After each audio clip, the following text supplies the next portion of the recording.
Segunda parte. La Dame Noire. Todo está permitido, pero no todo conviene. 1 Corintios 10:23. Capítulo 1. Después de caminar unos 30 minutos, el aire se coaguló en mis pulmones al cruzar el umbral de la Sainte-Chapelle. Aquel esqueleto de cristal medieval, donde Luis IX guardó las espinas de la corona de Cristo, latía con una luz fracturada en 1000 tonalidades de culpa. Los vitrales no eran ventanas al cielo, sino espejos rotos. En cada fragmento de color danzaba el recuerdo de Calipso desnuda entre sábanas de raso, su cuello teñido de amarillo. Intenté rezar, pero el eco de carcajadas y shooters de móviles ahogó el silencio sagrado. Busqué paz en la piedad, pero lejos de encontrar recogimiento, me encontré con corrientes de turistas produciendo contenido para redes. Los templos europeos se habían convertido en sets de autorretratos. Los transeúntes fotografiaban como si fueran influencers celestiales, indiferentes a que bajo sus pies yacían astillas de la Veracruz.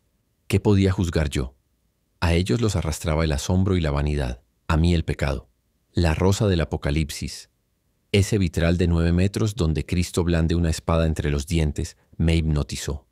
Las llamas de vidrio parecían reptar hacia mí, fundiendo los límites entre arte y augurio. ¿Acaso no llevo yo otra espada clavada en la conciencia?, pensé. Al girarme, una niña japonesa me apuntó con su selfie stick. El flash fue un disparo. Salí del templo con una certeza húmeda adherida a la nuca. Estaba siendo observado, como si Dios en su silencio elegante ya hubiera emitido juicio. Encontré una mesita en un café adyacente a la capilla. Típico paisaje parisino de las obras impresionistas. El café olía a derrota, pozos de espresso quemado y cruasanes del día anterior. Me acurruqué en una esquina, espalda contra la pared, como animal acorralado, mientras registraba cada rostro tras las ventanas. ¿Periodistas? ¿Policías de civil? Las risas de los turistas sonaban a códigos Morse. Sabemos lo que hiciste. Pedí un espresso negro que tembló en la taza al compás de mis pulsos. Fue al primer sorbo, amargo como bilis, que la imagen regresó. Calipso desnuda en su lecho de satén, garganta enrojecida. Cerré los ojos, pero el recuerdo se había incrustado bajo los párpados.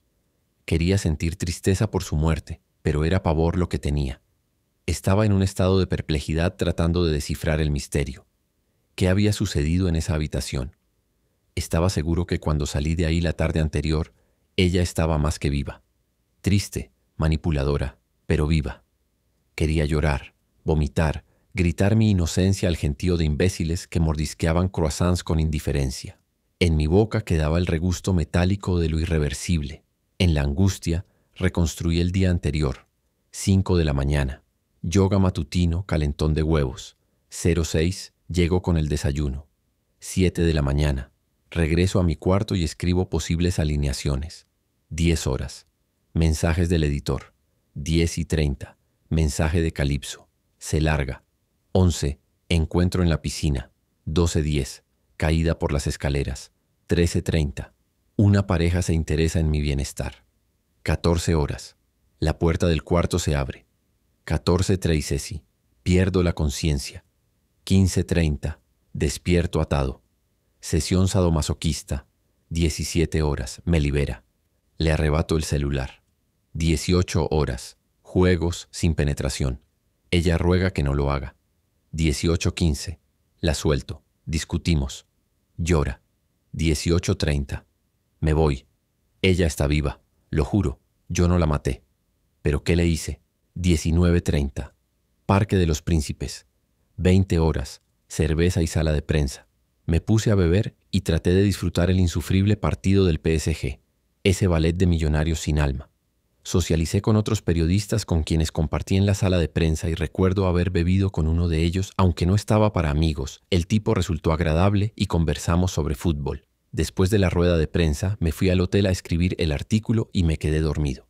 Sabía que yo no había hecho nada malo y sin embargo me embriagaba la culpa, un hastío existencial devorador. La sola imagen de su hermoso cuerpo inerte me carcomía la conciencia. Sabía que pronto hallarían su cadáver y no tardarían en asociarme con ella. ¿Y cómo no? Las cámaras de seguridad, mi sudor en sus sábanas, mi saliva, el collar, el puto collar. Además ya era trending topic en X.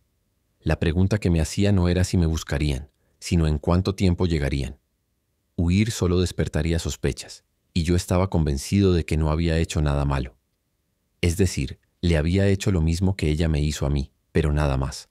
Que al final hubiera quedado indignada me afectó, pero jugué su juego. Cuando leas esto, ven a verme, urgente. Invitación o trampa.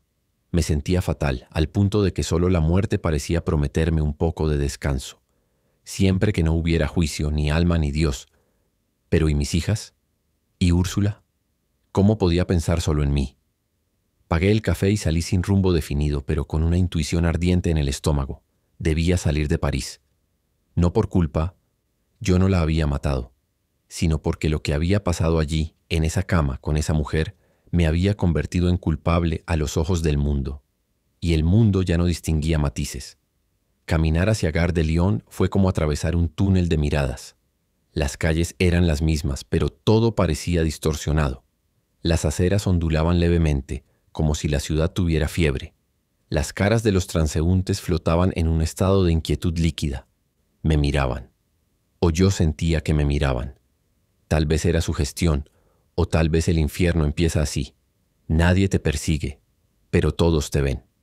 Los ojos de la gente parecían agrandarse por momentos, pupilas como lentes de aumento que diseccionaban mi rostro. ¿Me reconocían? ¿Era el tipo del video? En medio de la multitud me sentí encendido, como si caminara con una lámpara de gas atada a la espalda. Yo era la única fuente de luz, y todos los demás lo sabían. En la estación, el mármol relucía con crueldad. Compré un billete a Madrid sin pensar, apenas balbuceando mi solicitud a la taquillera.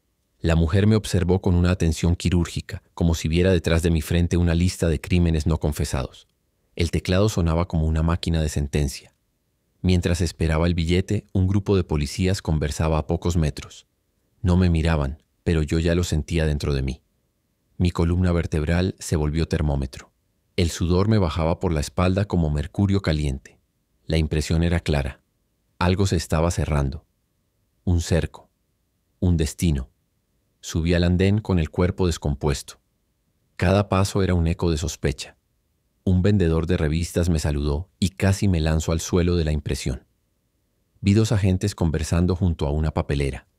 Luego otro, en el otro extremo del andén, revisando con mirada ausente los boletos de una pareja. Sentí que no podía seguir caminando sin que me explotara algo por dentro. Vi la locomotora esperando, inerte, sorda a mi drama. El tren ya estaba casi listo. Di un paso, dos, y nadie me detuvo. Crucé el umbral como si se abriera el mar rojo. Caminé entre los vagones con pasos nerviosos y al fin me senté junto a la ventana. Respiré. Por un instante creí que lo lograría. El vagón era casi vacío, tibio, limpio. Frente a mí, una mujer joven, cabello castaño claro recogido en una trenza descuidada, hojeaba un libro de tapas blandas. Su perfil tenía algo de diosa griega. La forma en que pestañeaba, en que cruzaba las piernas. Se parecía a Úrsula cuando la conocí, o eso quise creer. Su presencia me abrumó. Me recordó todo lo que estaba en riesgo. Mis hijas, mi esposa, mi hogar.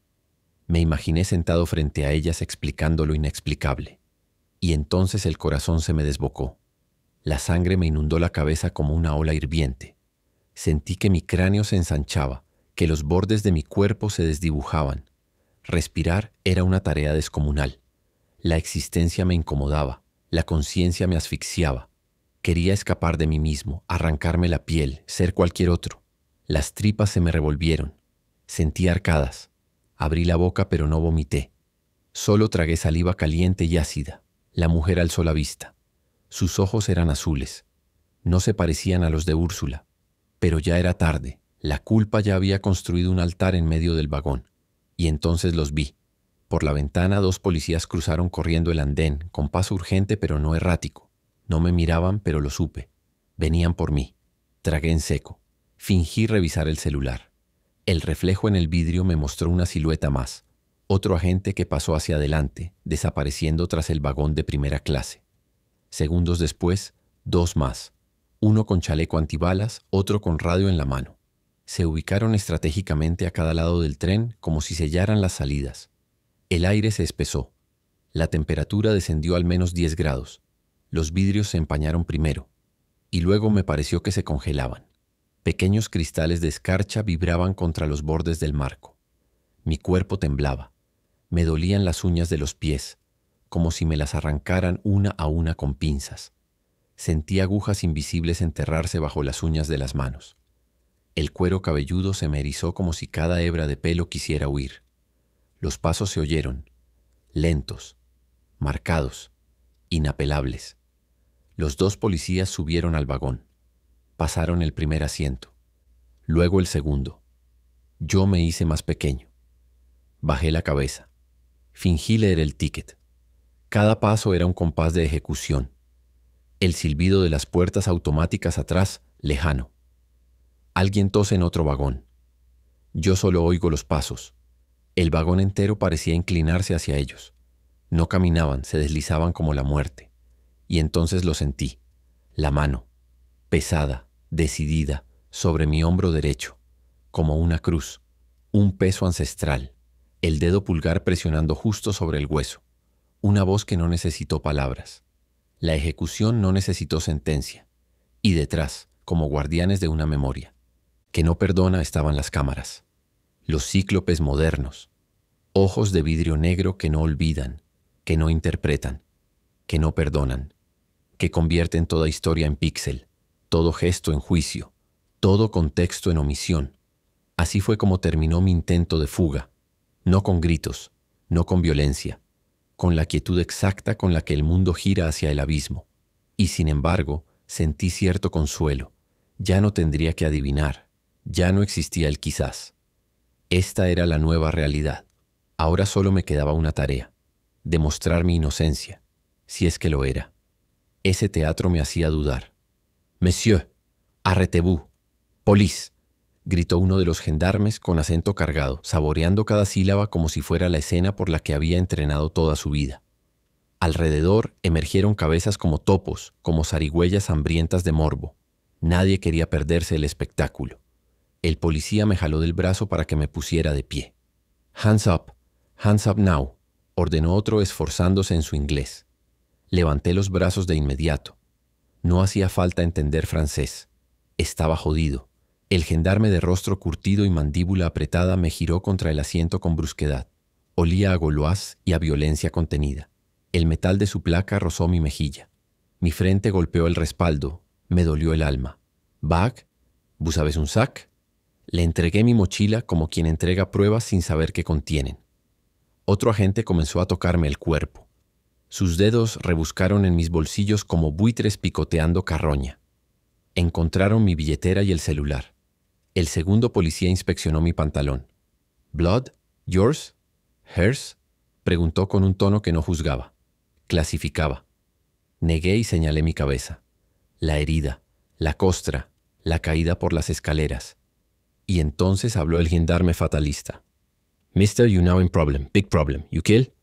We don't know, but maybe yes. So you go with us. You can shut your mouth, good for you. If you talk, maybe bad for you. You want lawyer? Ask now or later, but not too later. Also, doctor? Maybe you stress, maybe you cry. We don't care, but you can ask. Call mommy or embassy, same thing. No French? No problem. We give you person who talk your language, but maybe not today. Now we go. 48 hours. If you lucky». La ignorancia del inglés le había regalado al gendarme la virtud de la fatalidad. Jamás escuché algo más terrorífico y al mismo tiempo tan absurdamente divertido. Y quise llorar. Quise regresar el tiempo, borrar el mensaje de Calipso, no haberlo leído nunca, jamás haber ido a París. Volver a mi vida de rutina, a mi cama con Úrsula, a mis hijas. Pero ya era tarde. El andén se había convertido en un teatro romano y yo era el espectáculo sangriento. Entre la multitud vi incluso a un sacerdote joven, calvo, con cara de funeral prematuro. Las esposas se cerraron con un clic seco. Los agentes machacaban mis muñecas con el mismo fervor con el que se clavan clavos en una cruz. Miré hacia el cielo gris. Rogué a Dios que interviniera, que mandara un rayo, que me partiera en dos. Me subieron a la van. Olía a vómito y café recalentado. Los sillones estaban rotos y se veía la espuma como un cuello degollado. Yo no la maté, pensé. De eso estaba seguro. Pero mi matrimonio, de ese sí era el asesino. Ahí estaba yo, esposado en una furgoneta policial. No en una redacción, no en una sala de prensa debatiendo sobre el 4-4-2 del PSG o las posibilidades del Manchester City. No haciendo predicciones sobre octavos, ni discutiendo si el Real Madrid aún tenía con qué. Era aún temprano para declarar favoritos. Eso lo sabía bien, aunque los favoritos casi siempre eran los mismos. Pasaba con todo. Por alguna razón, los mismos cabrones de siempre llegaban más lejos. Y yo, Darío Muñoz, uno más del montón, había terminado en esta van, no por matar a nadie, sino por haber sido un idiota, un soñador sin disciplina, un sentimental con la brújula rota. No era especial, no era importante. Un hombre promedio que creyó merecer algo distinto sin haber hecho nada extraordinario. No la maté. Pero desde que acepté el juego, desde que le escribí de vuelta, desde que contemplé con lujuria una posibilidad que no me correspondía, desde ese momento cambié la manguera por una sierra. Y cada paso después fue serruchar lo construido, la fidelidad, la rutina, la paz. Me embarqué en una espiral de decisiones estúpidas y destructivas. Y lo peor de todo, fue fácil. Destruir siempre es fácil. Recordé entonces cuando Aina me preguntó con su vocecita de campanita: ¿por qué no crecen en un día, papá? Estábamos regando un limonero enano que nunca florecía. Porque crecer, mi amor, es un proceso lento y arduo, le dije. A un árbol lo puedes cortar en 30 segundos, pero verlo crecer toma 20 años. Al evocar la escena, sentí un clavo atravesarme el corazón y una garra invisible apretar desde dentro, como si alguien quisiera exprimir el alma misma.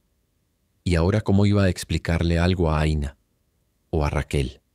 ¿Con qué cara las vería si salía de esto? Si salía. ¿Qué palabras iba a tener cuando supieran que su padre, el que les decía que lo correcto era difícil pero valía la pena, había terminado detenido en París por haberse dejado arrastrar como un imbécil? Las traicioné, no con la carne, aún, sino con la voluntad. Y eso tal vez era peor. Miré el reflejo de mi rostro en el vidrio sucio de la van. Los ojos de un hombre roto, un idiota, y una voz dentro, tal vez mi conciencia, tal vez Calipso me susurró: no te maté, pero te deshice. Las luces fluorescentes del distrito 13 zumbaban como moscas enfermas y producían una desagradable luz verdosa. El aire era denso, olía a café instantáneo, desinfectante barato, cigarrillo mojado y a papel de impresora. Los ojos no me observaban. Ahí ya no era novedad. Era rutina, trabajo. Yo, con mi apariencia de perro mojado, trataba de mostrarme inocente, confundido. Hasta ese día había sido un ciudadano modelo. Nunca me habían arrestado, siempre pagué mis impuestos, aunque me parecieran un robo. Cumplía las normas de tránsito y ejercía la democracia con mi voto. ¿Nom prenom?, preguntó una funcionaria detrás de un escritorio metálico. Darío Muñoz. Me mira como si le acabara de recitar una lista de compras. El policía que me escolta, un tipo cuadrado con el uniforme azul marino ajustado sobre el chaleco antibalas, me aprieta el brazo. Regarde de Bantué. Me ponen frente a una cámara. Clic dot foto de frente. Clic dot perfil derecho. Clic. No me dicen que no sonría, pero el ambiente deja claro que no es el momento. ¿Por qué pienso en eso? ¿A qué viene el impulso de sonreír ante una cámara? ¿Cuántas sonrisas son verdaderas en las fotos? Luego vienen las huellas digitales. Presionan mis dedos uno por uno contra un escáner de vidrio frío, moviéndolos como si fueran piezas de plastilina. Al fondo, alguien teclea furiosamente. Un teléfono suena y nadie contesta. Vaciamos los bolsillos. Me aflojan las esposas lo justo para que pueda colaborar. Mis huesitos descansan. Sobre la bandeja de metal dejo mi móvil, la cartera, las llaves y un encendedor Bic azul. Un agente con guantes de látex las recoge y las mete en una bolsa con una etiqueta que tiene mi nombre. Necesito que te quites los zapatos. Y el pantalón, dice el policía que me arrestó. Me quito los zapatos. Los revisan por dentro, les sacan la plantilla. Luego me palpan de arriba abajo buscando... ¿Qué? ¿Un cuchillo? Mi pantalón lo meten en una bolsa de plástico. Un oficial con bigote a la D'Artagnan, aliento a cigarro y dientes amarillos, me da una palmada en el hombro. Cesbón. Cruje una puerta pesada. Pasamos por un pasillo de paredes blancas con manchas de humedad en las esquinas. Rejas, cerraduras. Un sonido de llaves sacudidas como un manojo de huesos.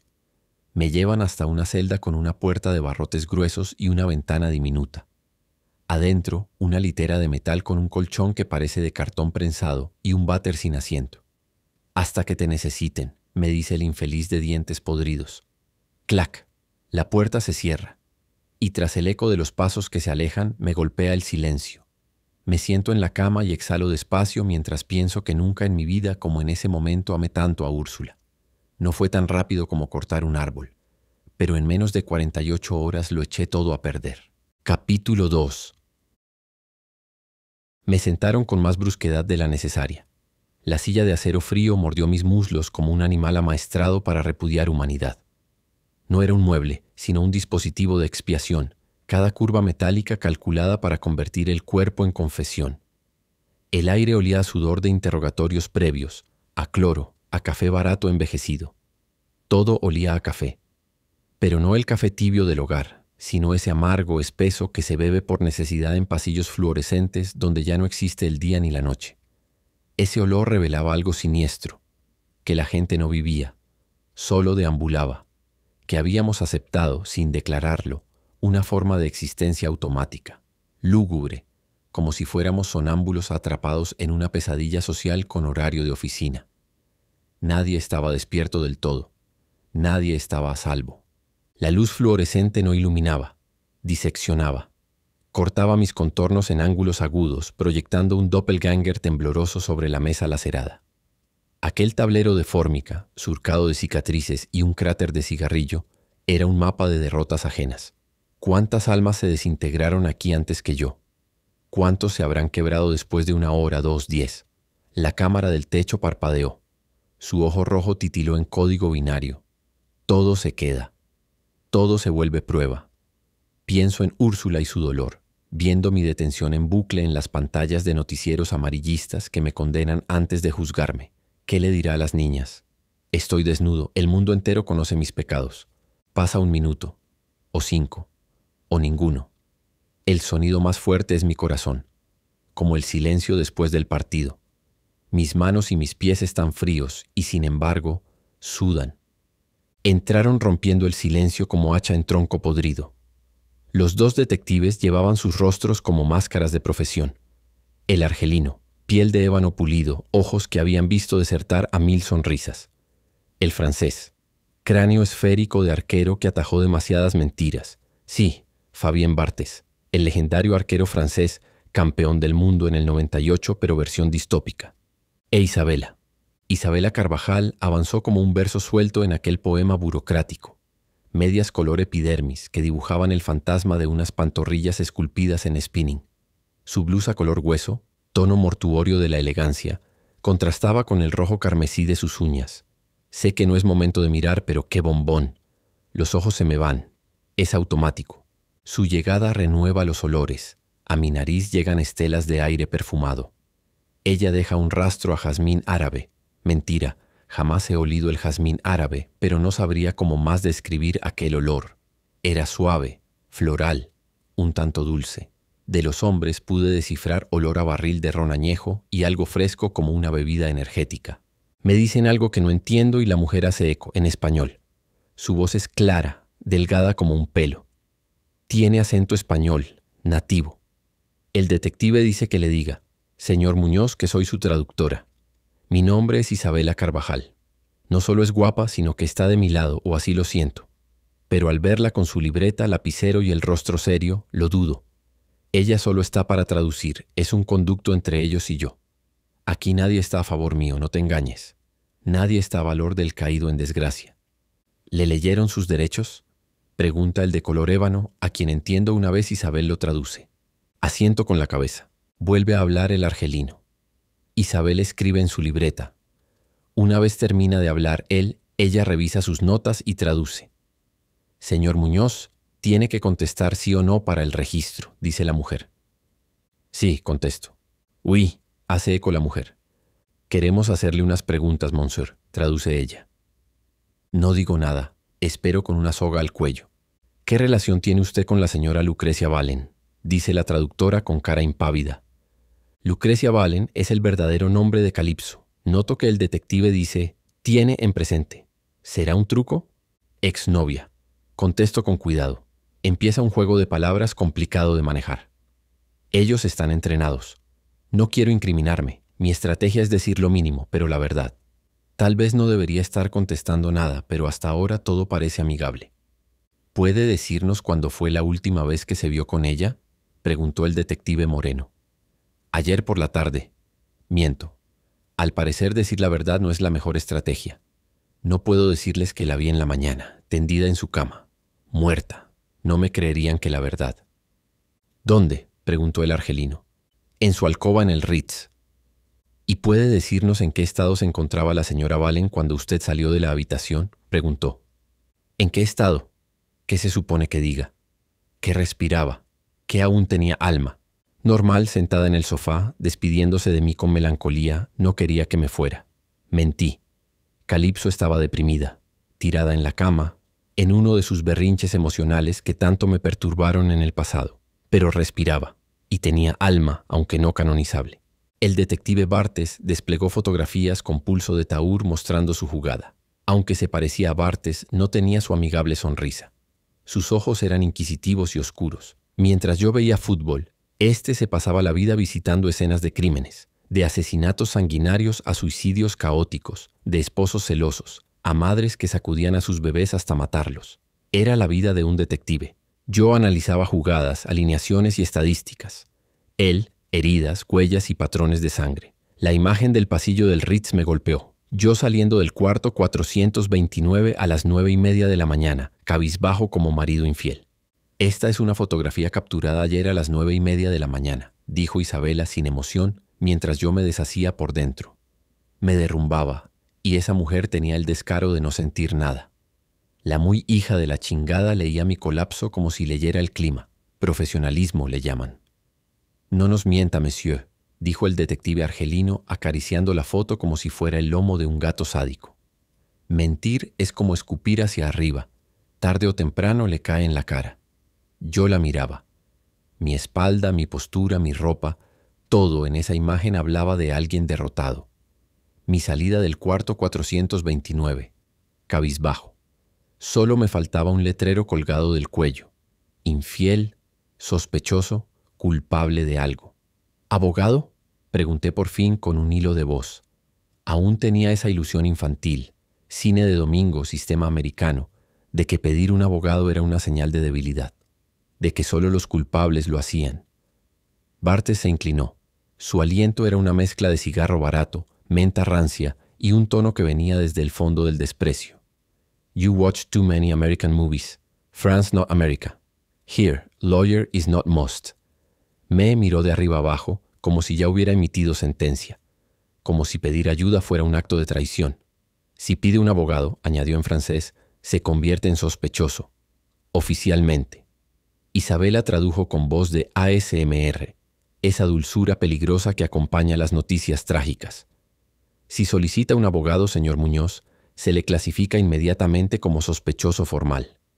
No está obligado a tener uno. En Francia no es así. Bartes se acercó más. Su cabeza calva relucía bajo la luz como una luna siniestra. Golpeó suavemente la mesa con el nudillo. But maybe you not need lawyer. Maybe you just talk to us. Man to man. Fix mistake. Save time. We are not enemy. Isabela frunció el ceño. Algo en ese inglés malherido pareció irritarla. Le dijo algo al detective que yo había apodado Bartes. Su tono era bajo pero cargado.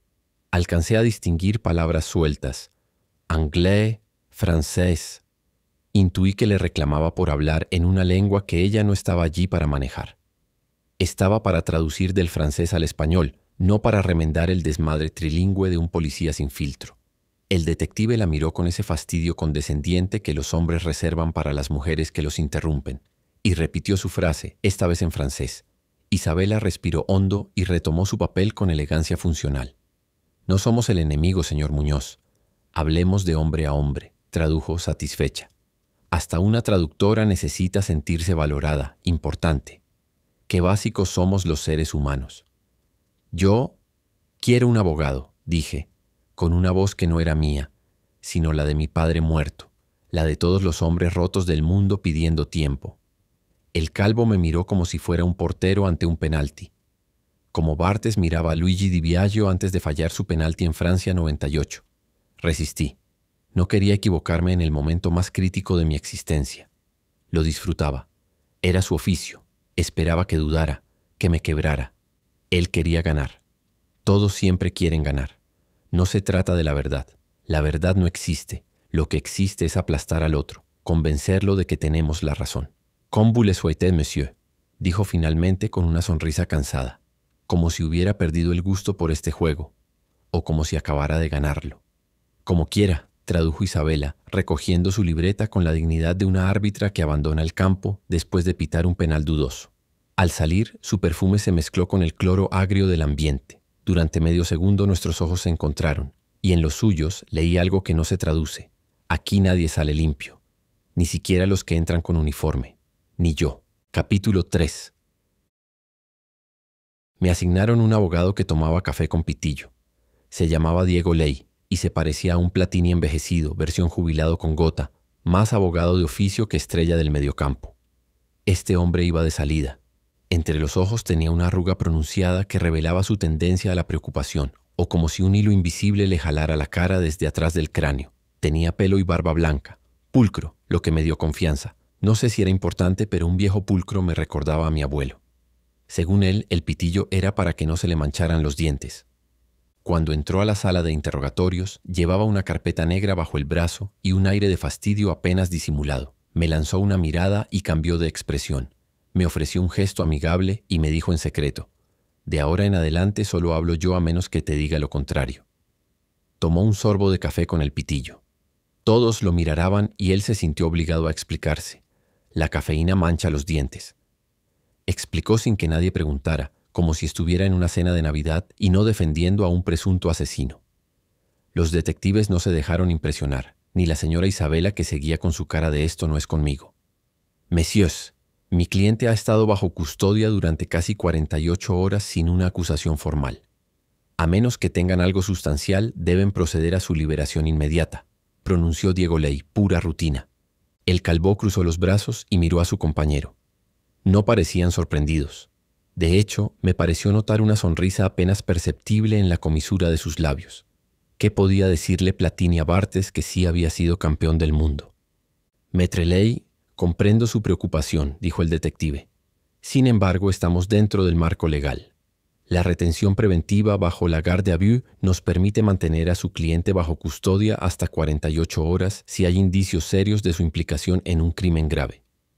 «Correcto», asintió el abogado, «pero esos indicios deben ser suficientes para justificar la privación de su libertad. Hasta ahora, lo único que han hecho es interrogarlo, sin mi presencia, sin ofrecer pruebas concretas que lo incriminen. Si en las próximas», se movió la muñeca para ver el reloj, «2 horas no presentan cargos, mi cliente debe ser liberado». El silencio que siguió fue breve pero denso. Diego Ley dejó su carpeta sobre la mesa y se giró hacia mí. «Usted no hable, limítese a respirar», dijo en voz baja, con un gesto de advertencia. Entonces la puerta se abrió. Un tercer oficial entró con un expediente grueso en la mano. Lo dejó caer sobre la mesa con un golpe sordo. «¿Quiere indicios suficientes?», dijo el argelino. «Póngase las gafas». «¿Cómo le parece que a mis 69 años no necesito gafas?», dijo Ley con vano orgullo. «Eso cree usted», dijo Barthes. «Tal vez le convenga revisarse los ojos, no sea que por eso nunca gana un caso». El abogado se enderezó. Su mandíbula se tensó, ofendido, pero no dijo nada. El detective presentó una fotografía del pantalón de Darío donde se veían manchas de sangre. «Aquí el análisis forense que demuestra que esta sangre es de Lucrecia Valen». La traductora me hablaba al oído y yo no podía creer lo que decían. ¿Cómo iba eso a ser sangre de ella si era la de mi cabeza? «Eso falso», interrumpí en un arrebato de pánico. El abogado puso su mano sobre mi brazo y la agarró con fuerza. Luego me dijo al oído: «Usted tiene que quedarse callado y dejarme hacer mi trabajo». El argelino presentó otro papel con firmas y sellos oficiales, semejante a los documentos de laboratorio de sangre. «¿Cómo le parece, abogado, que entre las uñas de su cliente encontramos restos de piel de la víctima? Aquí está la prueba. Y espere que tengo más». El detective presentó otras 2 fotografías, capturas de pantalla de la cámara de seguridad donde se veía a un hombre entrar y salir del cuarto 429. ¿Y cómo le parece? Su cliente entrando y saliendo de la habitación 429 a las 4 de la mañana. Y mire, dijo presentando otro papel, la hora que el equipo forense cree que es la hora de su muerte.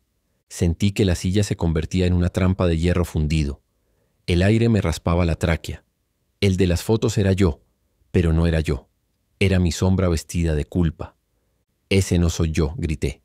Si no calla, me largo y se defiende solo, dijo el abogado en un susurro. El abogado permaneció en silencio unos segundos, revisando los documentos con mirada fría y analítica.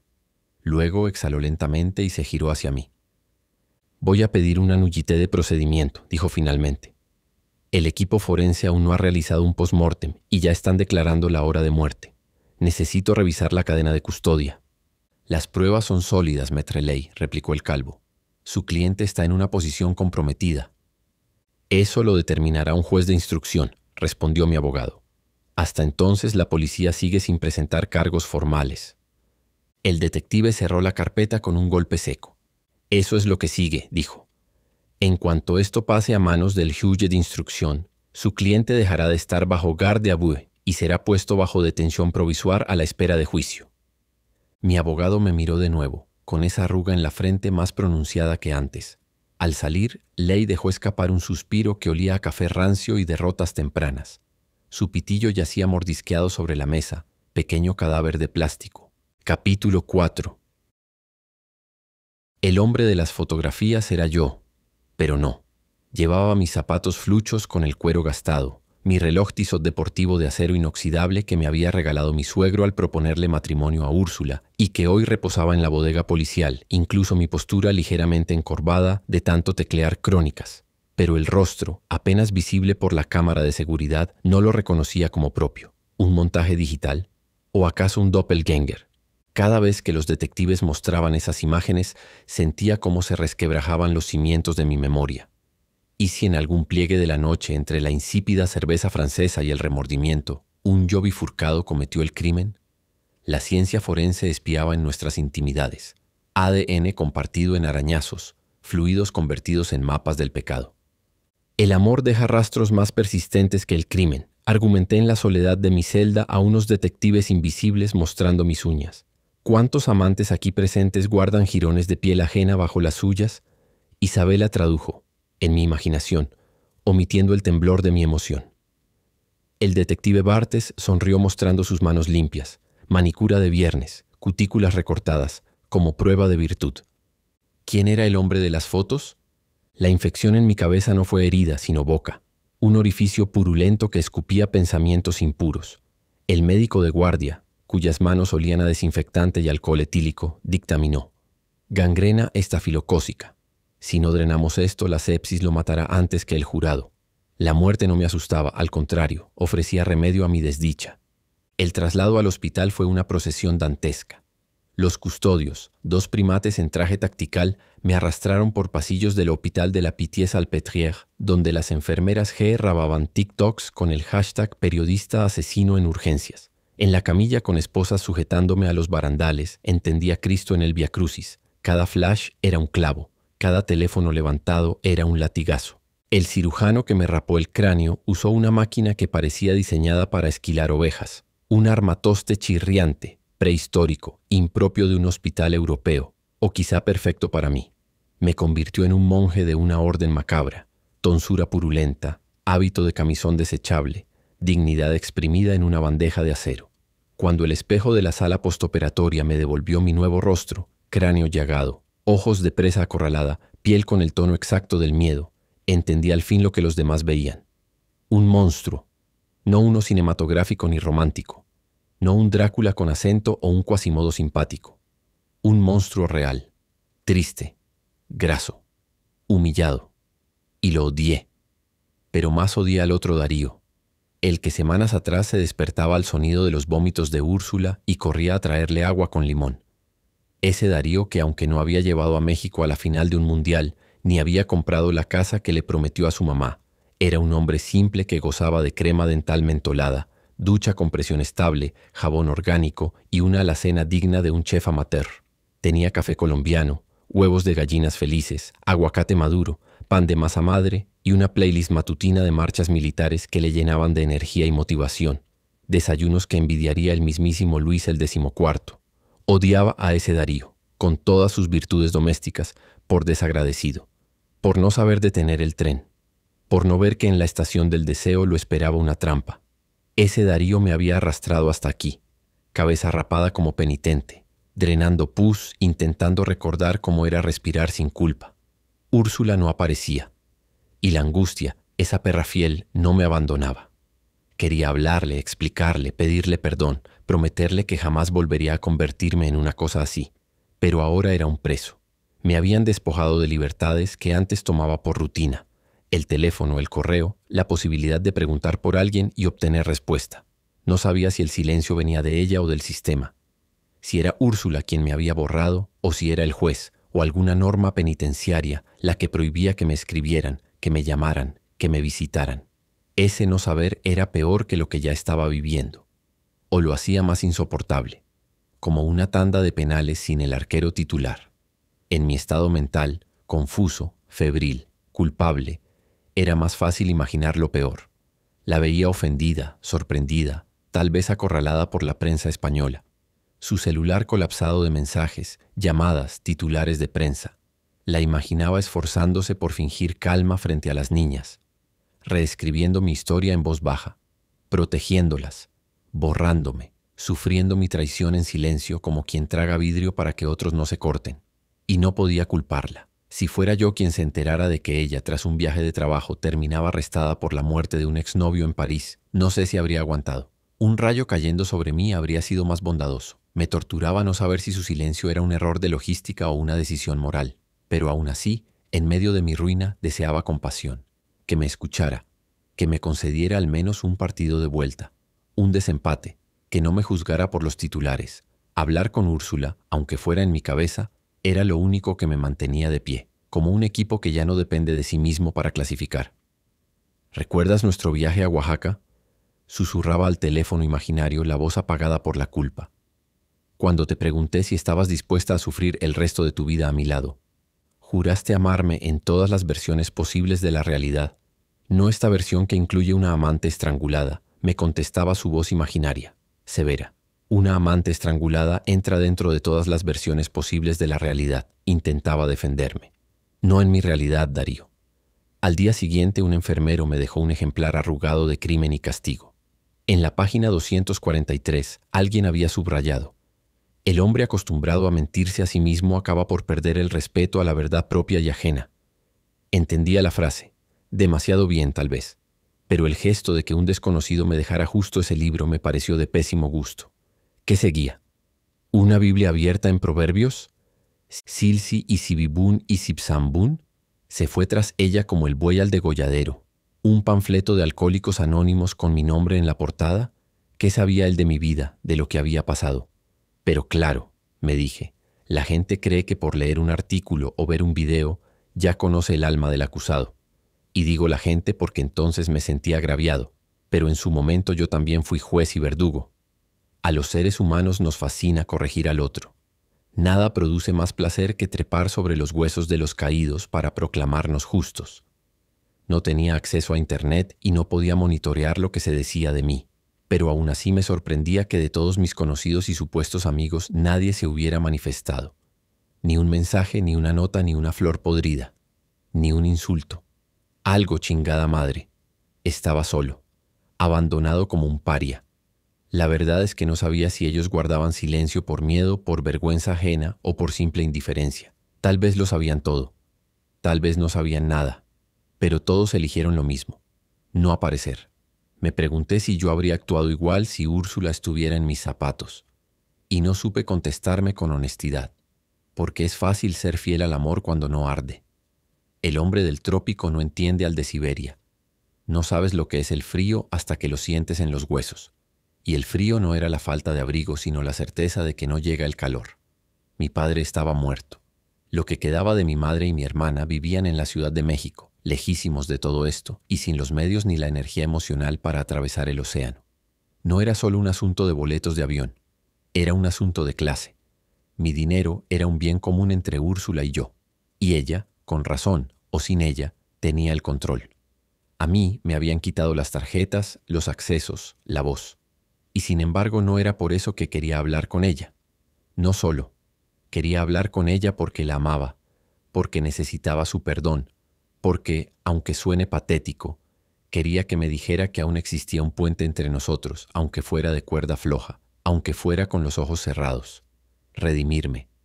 No ante la justicia, ante ella. Hablé con mi jefe del periódico, fue el único que me contestó. Macho, qué buena historia la que tienes para escribir. Si lo haces bien te forras, me dijo. ¿Qué más podía decir el editor de un periódico cuya existencia giraba en torno a vender tragedias? Yo no estaba buscando asesoría editorial. Quería un abogado, alguien que creyera en mi palabra, que me ayudara a limpiar mi nombre. Infiel, pervertido, tal vez, pero no asesino. Me recomendó una firma en Madrid. Cotizaron. La cifra parecía sacada de una broma cruel. 85.000 euros para empezar. Solo él para empezar. Honorarios iniciales, consultas técnicas, traductores jurados, peritos independientes, detectives privados. Y eso sin contar los gastos de desplazamiento, hospedaje, viáticos, vuelos de ida y vuelta, coordinación con abogados franceses, traductores simultáneos en cada audiencia, tasas judiciales, pólizas de responsabilidad y suplementos por nocturnidad. Solo la impresión de los documentos costaba más de lo que yo ganaba en una semana. Mi sueldo era de 2.000 euros netos al mes. Con suerte. Eso si no me despedían antes de fin de mes por manchar el nombre del diario. Y aun si lo multiplicaba por 12 y le quitaba todos los gastos de vivir, no alcanzaba ni para cubrir las reuniones preliminares. Mi cuenta de ahorros, aunque no muy robusta, no era mía, era de la familia. Los bienes compartidos con Úrsula. Y Úrsula, desaparecida. La abogada que me respondió el correo fue clara. Un caso en Francia con implicaciones penales, mediáticas y forenses requiere una estructura internacional. Yo no tenía ni estructura ni nación. Era un extranjero sin idioma, sin apoyo y sin fondos. Diego Ley era gratis, y eso lo convertía en mi única opción. Como un técnico al que el presidente del club le dice, juega con lo que tienes, no hay plata para fichajes. Ley al menos estaba ahí. Y yo sin fichajes no podía darme el lujo de elegir. Diego Ley llegó oliendo a loción de aeropuerto. Sus documentos tenían manchas de ketchup de la clase turista. Úrsula pide el divorcio expatrio, dijo, desplegando papeles que olían a Madrid. No, me lamenté en pánico. ¿Qué hice, joder? Actué mal, pero desconocía a mi mujer.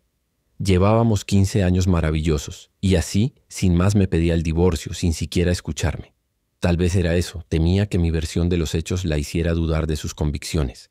Era terca, sí, pero amorosa, generosa y firme. Mi voz sonó a estábulo vacío. Dígale que solo firmaré frente a ella.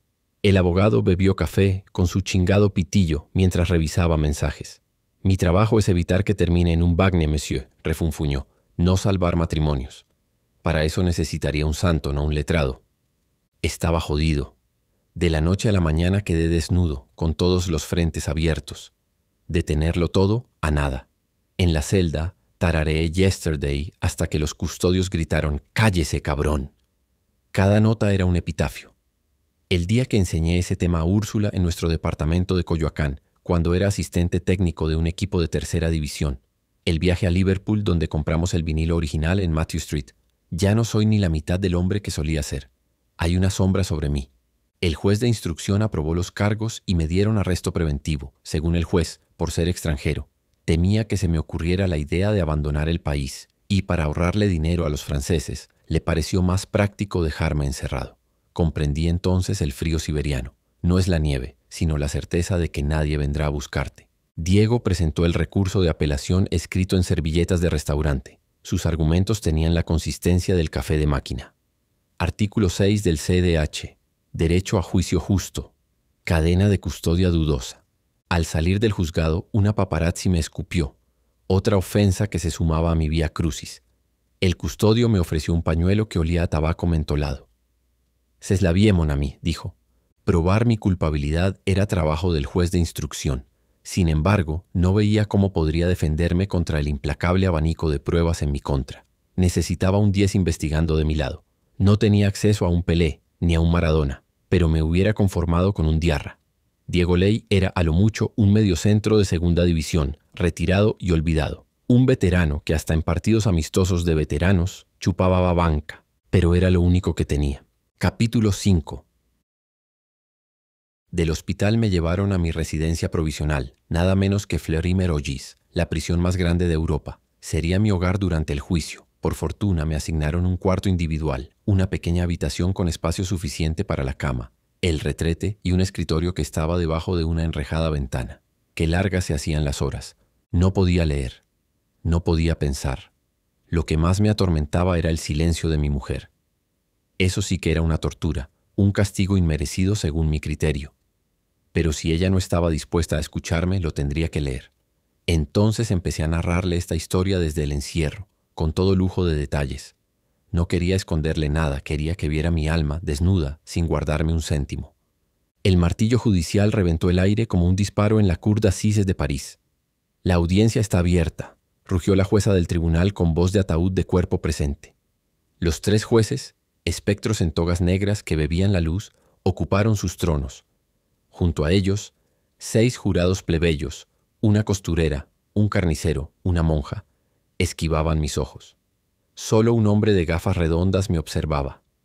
Una mezcla de curiosidad y desaprobación. A mi derecha, Diego Ley, mi abogado, alisaba papeles con dedos que olían a whisky de estación. A la izquierda, Isabela, traductora oficial y consuelo estético de esta tragedia, hacía crujir sus tacones Louboutin como metrónomo de elegancia. Enfrente, la fiscal clavaba en mí sus ojos de escarcha, peinando su melena gris como si afilara un cuchillo. Monsieur Darío Muñoz, la voz de la jueza, cortó el aire y me obligaron a ponerme de pie. Se le acusa de asesinato premeditado contra Madame Lucrecia Valen. ¿Cómo se declara? No culpable. La fiscal esbozó una sonrisa de hiena bien alimentada. Empecemos, dijo, desplegando un dossier manchado de café. Tenía una voz aguda, agotadora. Escucharla era un ejercicio de amor al prójimo. Apreciados miembros del jurado, su señoría. Frente a ustedes tienen a Darío Muñoz, un periodista español de origen mexicano, casado, con 2 hijas y uno en camino. Hasta el día 4 de marzo del presente año llevaba una vida aparentemente normal. Pero detrás de esa fachada de esposo fiel, buen padre y buen periodista, se escondía una profunda adicción al sexo. El proyector resucitó a Lucrecia en píxeles. Ahí estaba su mensaje del 1 de febrero, inocente como un ramo de novia. Asistiré al Mangiaonga en agosto. ¿Nos vemos en Piedmont? Las intenciones de la señora Valen eran honestas, cristianas. Mientras ella soñaba con ferias gastronómicas y vinos Barolo, él urdió su trampa. La fiscal señaló mi foto en la estación de París a las 3:47 de la tarde, sombras violáceas bajo los ojos. Noten cómo desvía el encuentro a París, justo cuando debía cubrir el partido del PSG. La pantalla mostró otra imagen, más borrosa que las otras. Se ve que le hicieron zoom y trataron de mejorarla con IA. Era suficiente para ver que en ella estábamos Calipso y yo. Este es el primer encuentro entre el acusado y Lucrecia. Fíjense cómo desde el primer momento ella lo rechaza. Era un video, no una foto, y se ve el momento en que trato de besarla y ella me evita diciéndome que ahí no. Esto no se oye, pero lo sé porque me lo dijo ella. Ella no me rechazó, susurré a Diego, cuya corbata mostraba rastros de croissant matutino. Cállese o nos enterrarán vivos, masculló él. Que se incluyera en el entierro me despertó una chispa de esperanza. Quise pensar que tenía un plan, que no era tan incompetente como parecía. La fiscal continuó el video. La pantalla desgarró el aire con imágenes en alta definición. Lucrecia y yo cruzando el lobby del Ritz como actores de una película muda. La cámara nos perseguía, hambrienta. Ahí estábamos en el restaurante, mis dedos trazando círculos en su muñeca. Luego, el momento clave. Ella se levantaba con excusa de fumadora y regresaba transformada. Cuero negro, cuello de esclava, tacones que clavaban el suelo como estiletes. Mi cuerpo me traicionó. La erección brotó, brutal e incómoda, mientras el recuerdo de su belleza me quemaba las entrañas. Intenté cruzar las piernas, moverme sutilmente, sudé hielo tratando de ajustar la postura, pero Diego Ley ya notaba mi agitación. Tranquilícese, hombre, que los jurados lo observan todo, y cualquier cosa que haga lo delata, me dijo en voz baja, sin dejar de mirar al frente como si mascullara un rezo. Me daba náuseas el nivel de registro que había logrado reunir la fiscal. Era imposible sacarse un moco sin que hubiera una cámara registrando nuestra humanidad. Nos habían convertido en personajes principales de una serie policial, sin escape, sin redención. Éramos el reparto de un reality sin ficción. Nuestras vidas grabadas y expuestas como cuerpos en una morgue emocional. Y continuó la mujer con su voz de cuchara raspando olla. El acusado y la víctima pasaron 2 horas en el restaurante del Ritz enganchados en apariencia, en un coqueteo erótico. No podemos saber lo que le dijo él a ella, pero lo que sí vemos es que ella obedeció y se fue al baño donde se cambió de ropa y de maquillaje. Eso es falso, le susurré a mi abogado, que no parecía interesado en defenderme. La víctima regresó con el acusado vestida como una dominatriz, lo que pareció complacer enormemente al señor Muñoz, que momentos después acompañó a la señora Lucrecia al mostrador para reservar un cuarto. Observe cómo el acusado ni siquiera finge sacar la billetera, su voz de tiza en pizarra. ¿Romántico o parásito? Ella insistió en pagar, susurré, clavando uñas en mis muslos. Cállate, hombre, ya llegará tu momento de defenderte, me susurró él. Pero para cuando llegara mi momento de relatar los hechos, ya el jurado estaría predispuesto a escuchar lo mío como mera defensa y sería mi palabra contra la de la fiscal. Entonces en la pantalla apareció otra imagen, una toma en la que Calipso y yo llegamos al ascensor y yo estoy observando a las demás mujeres. Fíjense en su mirada de coyote hambriento. La fiscal pausó el video. Hasta una cita íntima le sabe a poco. Pero hasta aquí no ha habido crimen. Pero una vez que entran al ascensor, el acusado comete el primero de muchos actos de acoso sexual. En la pantalla apareció el video de seguridad del ascensor. Ahí estaba yo, convertido en bestia, animal en celo, hundiendo los dedos bajo su vestido hasta que su mano estalló contra mi mejilla. El sonido mudo del golpe parecía retumbar igual. Se veía una de las mujeres grabando con el celular. Ahí estaba la chismosa, la que había publicado mi intimidad sin tener el contexto, sin saber que con su video destrozaba la vida de 2 familias. Lo subió con un emoji de fueguito y un hashtag indignado, la muy hija de la chingada. En el público, una señora de bufanda roja se llevó la mano al pecho y soltó un "olala" contenido. La jueza se ajustó la peluca, molesta, como si la situación le causara un pequeño prurito legal. ¿Quién le exigía responsabilidad a los jueces de lo viral? Esa mujer no solo captó una escena, ejecutó una sentencia. Y yo ahí, reproducido en loop como un animal de circo, sin defensa, sin voz, sin edición. La funcionaria encargada de la taquigrafía, la que transcribía todo lo dicho en la audiencia, tuvo un repentino ataque de tos y dejó de teclear. Le ofrecieron agua, un caramelo, y la jueza, visiblemente irritada, se vio forzada a interrumpir por unos instantes. Maldije que no se hubiera ahogado. No tenía nada en contra de ella, pero me hubiera servido para ganar tiempo y reajustar la alineación de este desastre. Diego Ley se inclinó hacia mí, susurrándome con el mismo tono con el que uno pide una servilleta en un restaurante. Aguante la respiración, que esto apenas empieza. ¿A qué venía su comentario? El muy idiota, como si necesitara que me dijera lo evidente, en vez de enfocarse en defenderme. Como si yo estuviera ahí por gusto. Como si no llevara horas aguantando la respiración y las ganas de vomitar. La pantalla saltó al video viral. Mi espalda encorvada sobre Lucrecia, su mano estrellándose contra mi mejilla con un crujido que hizo parpadear al jurado. El audio distorsionado capturó su voz de navaja. «Pídeme perdón, perro. Perdóname, ama mía». Se escuchó la voz de Calipso y se me estremeció el corazón. Mi costado ardía como si la cachetada hubiera viajado en el tiempo y resonara en tiempo real. Entre el público, alguien tosió basura en francés, con esa superioridad moral que solo los bien sentados pueden permitirse. No toleraré ese tipo de comentarios en mi corte.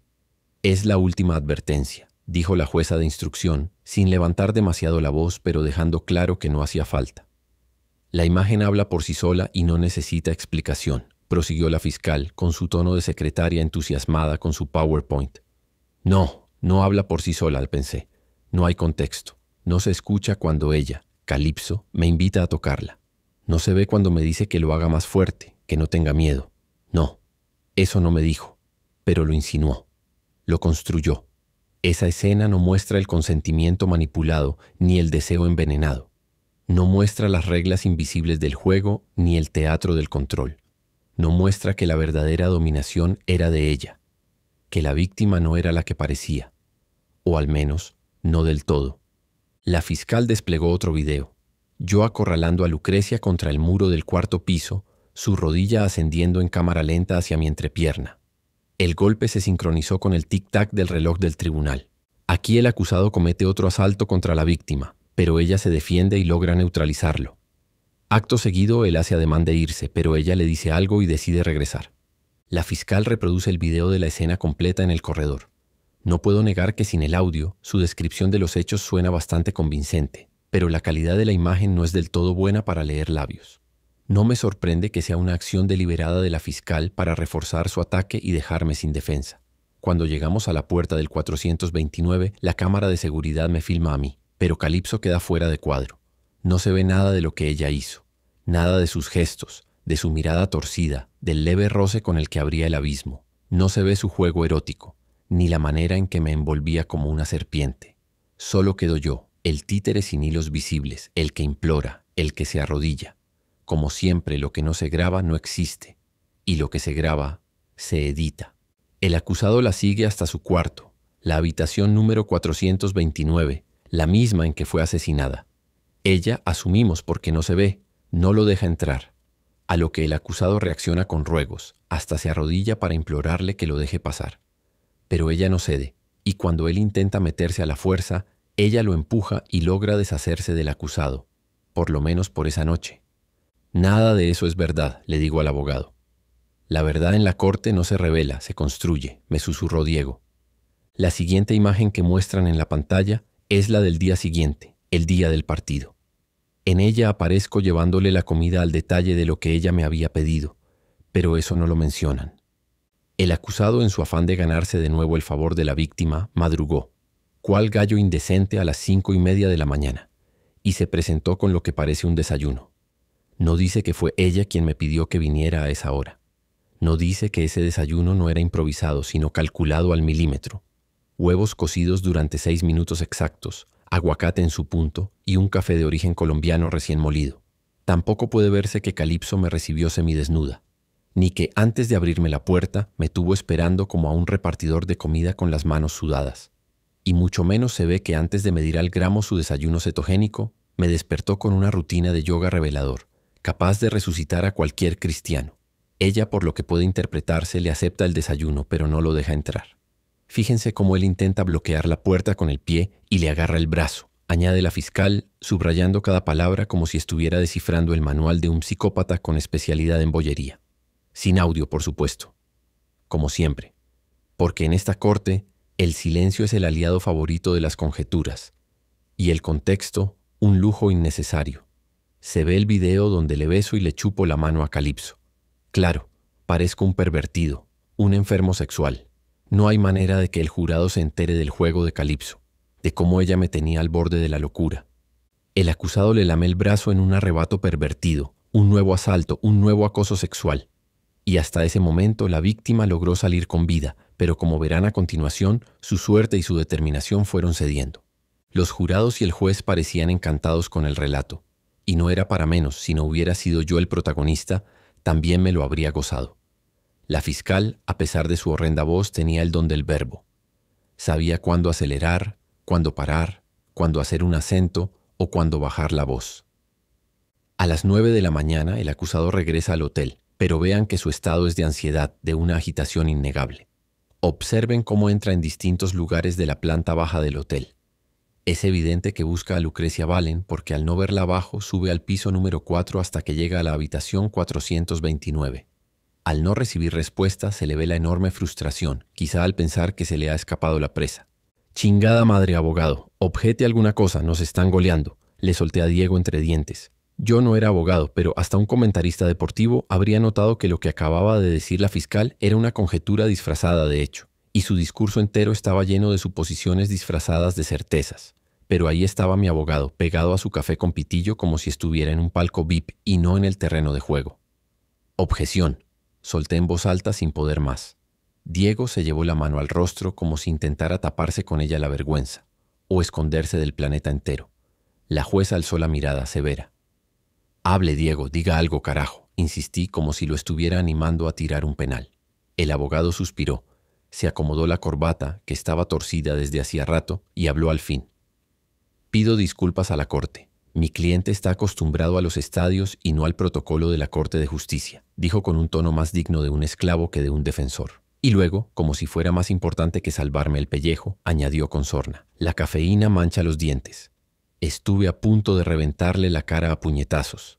Mi vida estaba en juego y este imbécil pensaba en dientes amarillos. Le recuerdo, Monsieur Muñoz, que esto no es un estadio de fútbol y que en esta corte no puede hablar a menos de que así se lo indique yo.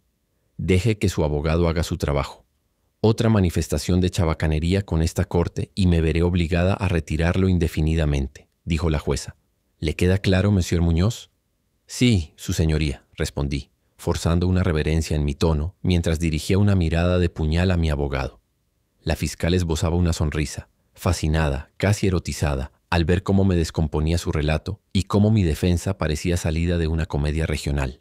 Para ella no era un juicio, era una ópera, y ella era la soprano estelar. Sin embargo, para mi sorpresa absoluta, fue la jueza, el presidente del tribunal, quien finalmente le llamó la atención. Madame, evítese comentarios que induzcan a los prejuicios y enfóquese en los hechos. Su opinión es irrelevante para esta sala. Sí, su señoría, respondió la fiscal con tono neutro, pero sin abandonar la pinche sonrisita que le florecía como herpes en la comisura. Y prosiguió sin perder un solo compás. Pero para la mala suerte de la víctima apareció esta mucama que, por lo que se puede leer en sus labios, le dice: Lady, Poole. En este caso la imagen sí se veía clara y nítida, qué casualidad. La mucama no hablaba inglés profesional, pero no es difícil interpretar que ella le dijo: la señora está en la piscina, porque allá mismo fue a parar el acusado. Y por fortuna, agregó la fiscal, inflando el pecho como si acabara de resolver el caso Kennedy. También encontramos pietaje de las cámaras de seguridad. No había un solo rincón sin vigilancia en ese hotel. Y aún así, no supe, dejar de admirar la belleza de Calipso mientras nadaba. Su cuerpo cortaba el agua como una idea luminosa. Y yo, delirante, deseando ser líquido, ser cloro, ser el puto azulejo bajo sus pies. La señora Lucrecia Valen no hace contacto con el acusado, continuó la fiscal paseándose frente al jurado. Lo ignora, se aleja. ¿Y qué hace este hombre, este pervertido disfrazado de periodista? La sigue. No alcanza el ascensor y entonces, como un depredador sin pausa, sube por las escaleras. Y miren, por favor, observen bien. Corre como si lo poseyera un demonio. «Objete, abogado, puta madre», le escupía Diego por lo bajo, apretando los dientes. Estábamos perdiendo por goleada y él seguía atado a su pitillo. Y entonces milagro. El idiota se despega del pitillo y por fin abrió la boca para algo que no fuera tomar café. Objeción. Uso especulativo del lenguaje, su señoría. La fiscal fabrica una narrativa prejuicios sobre el acusado. Lo dijo con voz tibia, pero lo dijo. Madame, dijo la jueza ajustándose ligeramente la toga. Última advertencia. Sí, su señoría, respondió la fiscal, clavándole una mirada de rabia a mi abogado como si lo acabara de descubrir hurgando en su bolso. Luego se giró al jurado con renovado entusiasmo. Miren, corre como un endemo. Tan rápido va detrás de su víctima que pierde el control de sus pasos y se cae. ¡Bang! Dio una palmada seca sobre el estrado.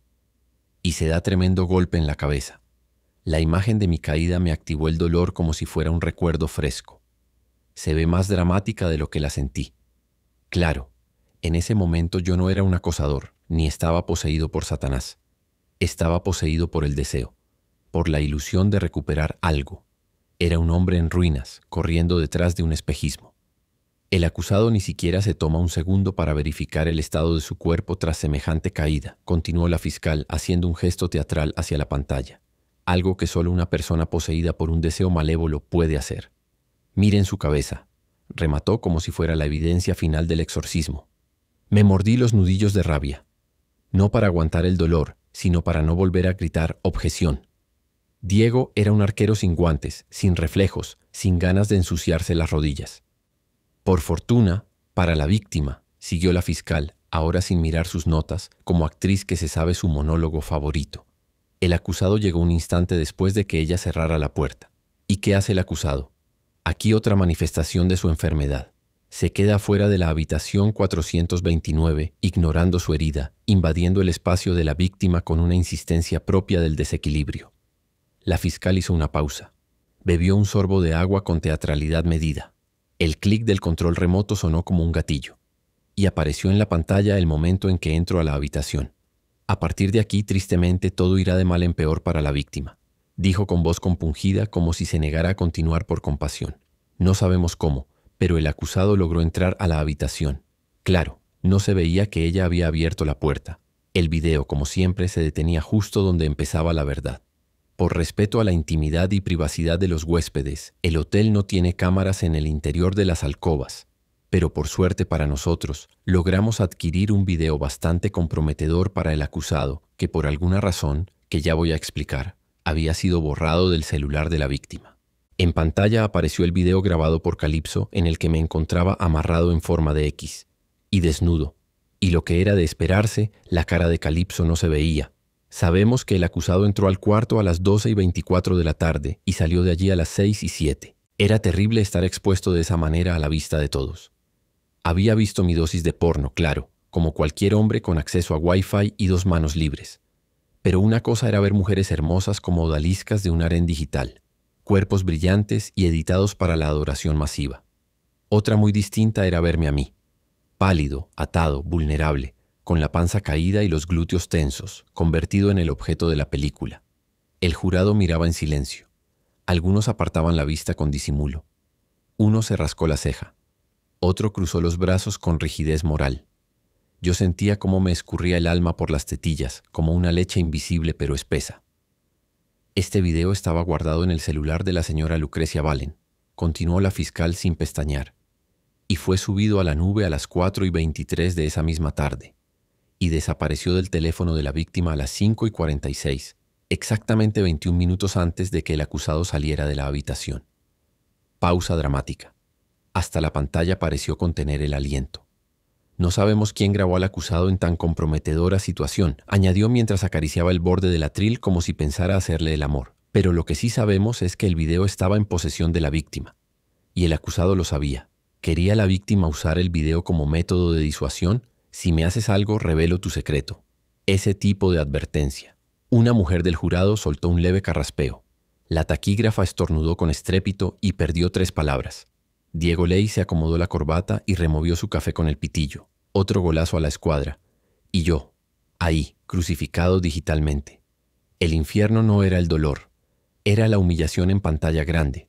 La vergüenza en 4K. No podía comprobarlo, pero la ineptitud de mi abogado me pareció más una traición que una falta de oficio. ¿Y si estaba comprado, el hijo de la chingada? ¿Y si no era un abogado, sino un infiltrado disfrazado de Ley, un actor de reparto con papeles firmados en la trastienda del sistema? Yo había pedido un abogado, sí, pero nunca exigí ver sus credenciales, ni su matrícula, ni su firma.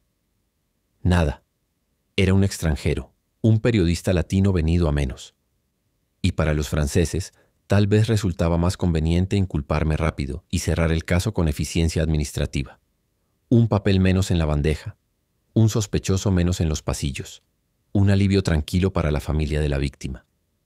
Y si además lograban hacerlo parecer justicia, mejor. Pero ahora era yo el que divagaba, el que conjeturaba sobre la honestidad de su propio defensor. Sabemos que la víctima no tenía residuos de semen en su vagina, pero si se encontraron residuos sobre su pecho. La fiscal proyectó otra imagen.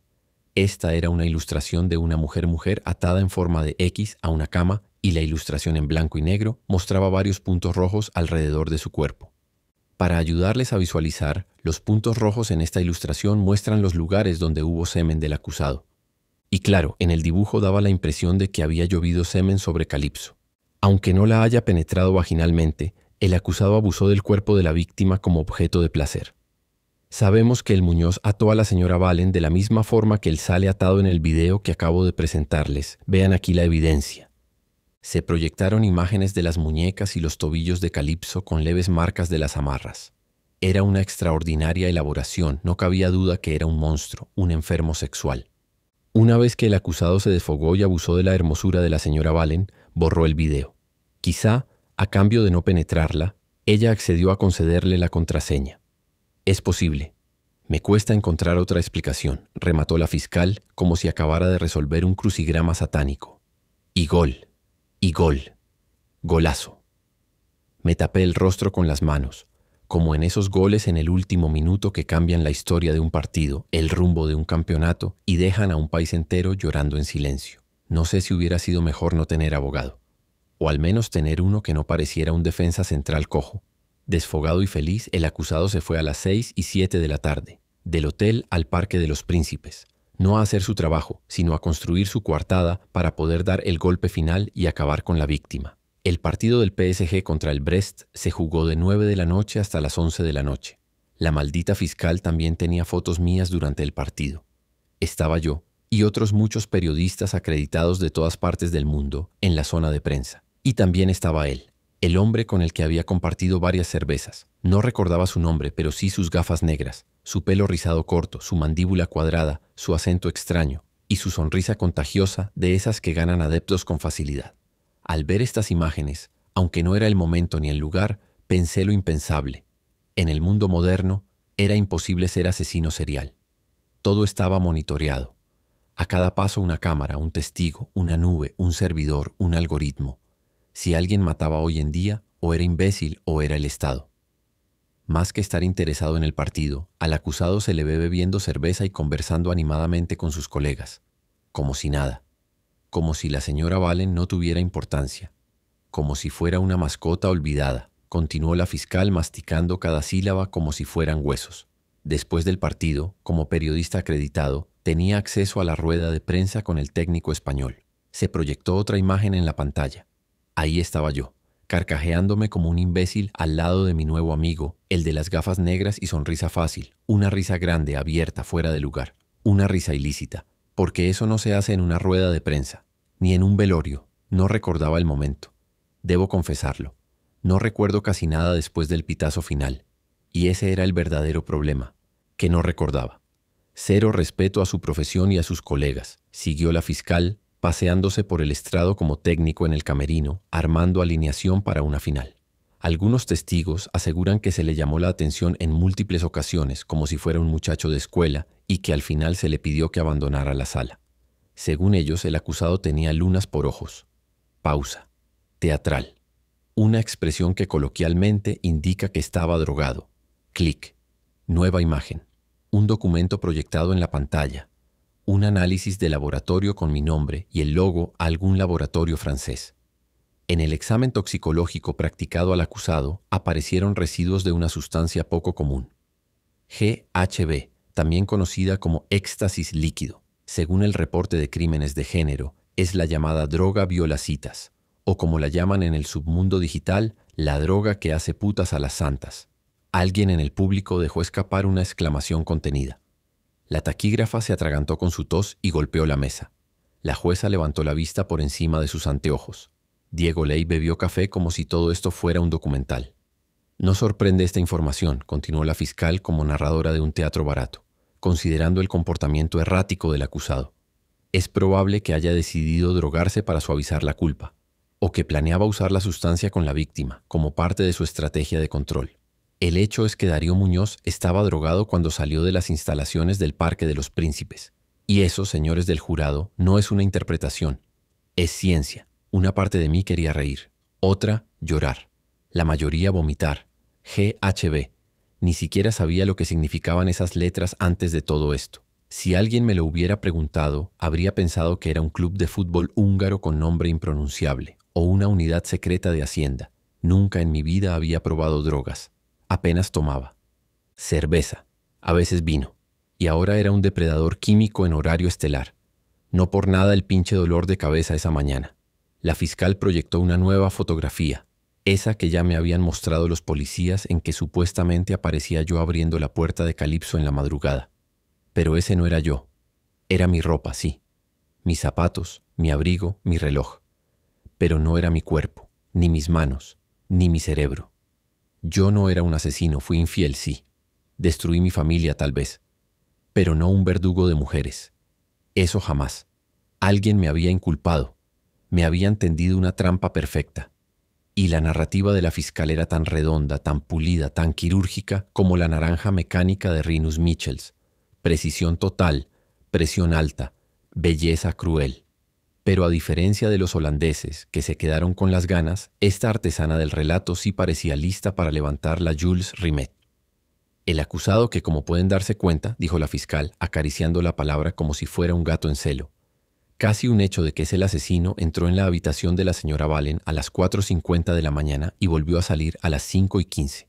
Apareció una toma de pantalla con el mensaje que había recibido de Calipso. Cuando leas esto, ven a verme.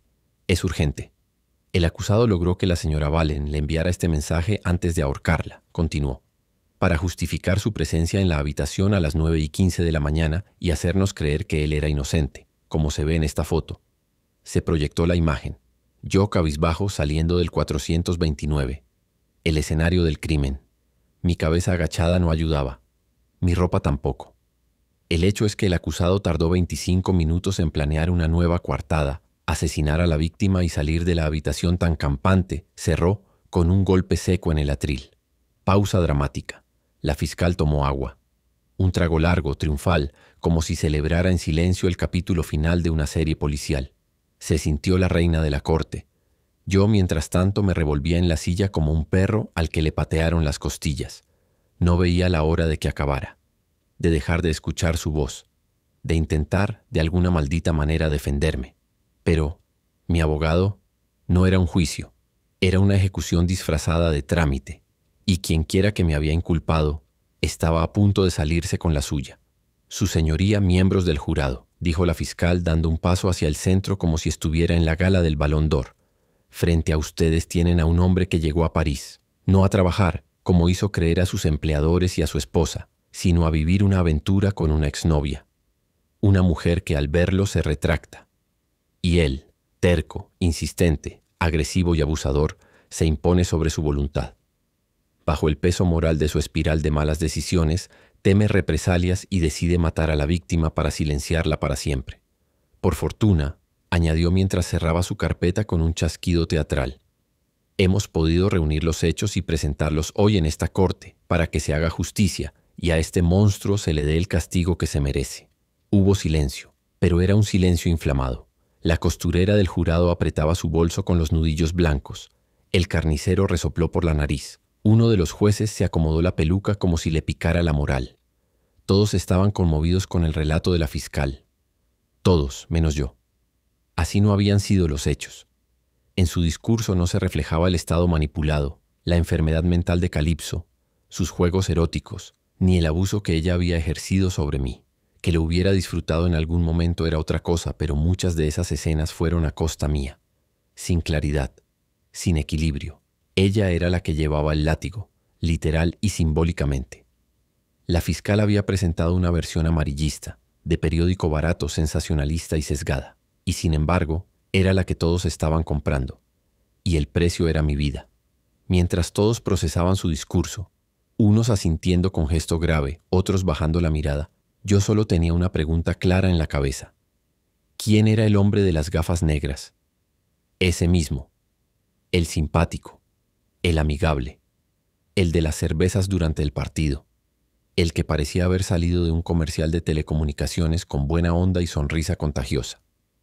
Si alguien me había drogado, estaba seguro. Había sido él. Capítulo 6. El día de mi defensa, el juez ordenó que me sentaran en el banquillo como a un niño castigado frente al pizarrón. Cada pregunta suya era un cuchillo torcido que se me clavaba con parsimonia. ¿Cómo explica las marcas en su cuello? ¿Por qué mintió a su esposa? Intenté narrar la verdad entre espasmos de náusea, pero mis palabras rebotaban contra los muros de mármol del tribunal como monedas falsas. Diego, mi abogado fantasma, ni siquiera había intentado obtener los archivos originales de los videos. Necesitamos un experto en lectura de labios, le exigí, mientras hojeaba una revista de autos deportivos. Soy periodista, sé cuando una evidencia está editada. Con 1.700 euros no se compra ni un croissant en este país, bufó, limpiando migas de su saco como si fueran pruebas de su fracaso. Pida un milagro, no un abogado. Por más que mi testimonio pudiera aclarar algunas cosas, el peso de las imágenes sin un contexto claro me ponían en desventaja absoluta. Y aunque me creyeran los detalles y pormenores de mi historia con Calipso, todavía estaban las imágenes que me ponían en el lugar del crimen, el ADN en mis pantalones y el hecho de que había regresado a la escena del crimen y en vez de reportarlo, había huido. Mis interacciones con los franceses me recordaron por qué nunca me había animado a venir a Francia. Eran insufribles los hijos de puta, con esa mirada de foie gras y superioridad moral. Realmente se creían el ombligo del mundo. Estaba sesgado, sí. No todos los turistas terminan enredados en un crimen, pero aunque tratara, me era difícil simpatizar con los galos. Mi esposa me había convertido en un fantasma. Ni cartas ni llamadas. Solo un silencio denso, de esos que duelen más que un grito o un insulto. Un silencio que se te mete en los huesos como humedad vieja. En la redacción del periódico reunieron 400 euros, el precio de una esquela en el obituario de mi reputación. Mi madre y mi hermana enviaron 300 más, saqueados de su pensión de jubilados. Amigos, 1000 euros y un ánimo, esto se arregla, que sabía despedida. Sentía una terrible impotencia porque si mi esposa hubiera contestado, habría podido usar los ahorros para invertir en mi defensa. Pero ella, y no la culpo, me estaba castigando. Había sido yo el que violó los votos matrimoniales. Quise compasión y misericordia, pero no recibí ni insultos. Silencio. Puro y absoluto silencio. Tras varios días de juicio, el jurado se retiró a deliberar.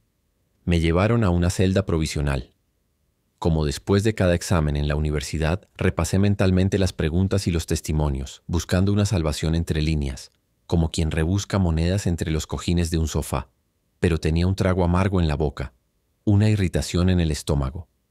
Me pregunté si realmente había sido tan apático con los demás para encontrarme en esta soledad, sin una mano, sin un hombro, sin una voz de aliento. El presidente del tribunal alzó el veredicto con la ceremonia de un verdugo, mostrando la guillotina. Por unanimidad, el tribunal declara al acusado. El aire se espesó. Alguien tosió. Un reloj tic-taqueó. Culpable. Se me retorció el estómago y vomité. El juicio de mi mujer era personal, íntimo. Pero esto era una guillotina jurídica cayendo con precisión mecánica sobre mi cuello. Se le condena a 20 años de reclusión criminal. 20 años, más que el tiempo que llevaba casado. Soy inocente, malditos hijos de Robespierre. Aullé mientras los guardias me esposaban con la delicadeza de carniceros atando un cerdo. El jurado evitó mis ojos. Solo la mujer del suéter tejido me miró. Un guiño de simpatía, un movimiento de sus labios que consolaba mi soledad. Una caricia maternal. Quizá ella también había perdido un hijo y entendía mi terror. 20 años. 5 mundiales de fútbol. Las manitos de mis hijas se harían gruesas y largas como las de su madre. Sus trenzas se deshilacharían en mi memoria hasta quedar irreconocibles como pelo recién cortado. La tragedia de mi condena era un recordatorio sombrío de que la verdad no siempre prevalece. Me sentí como esos escarabajos prehistóricos atrapados en resina dorada que exhiben en el Musée d'Histoire Naturelle, un espécimen disecado para estudio de generaciones futuras. La guillotina cayó sobre mi vida. 20 años. Tiempo suficiente para que un hombre se pudra en vida. Me temblaron las piernas. Los guardias me arrastraron fuera de la sala como a un peleador noqueado. Me empujaron a la furgoneta y quedé sumergido en el útero judicial. Apestaba a sudor y sangre. Me entró el pánico y sollocé. Lloré. Chorrié lágrimas gruesas y amargas. A través de una rendija, vi París deslizarse como una postal rota. Turistas riendo bajo la Torre Eiffel. Amantes besándose en puentes. Un vagabundo meando en el Sena. La ciudad seguía latiendo mientras a mí me extirpaban de su cuerpo. Los guardias hablaban de fútbol, de queso, de todo menos del hombre a punto de nacer en el infierno. Para ellos solo era un delivery, un desecho social.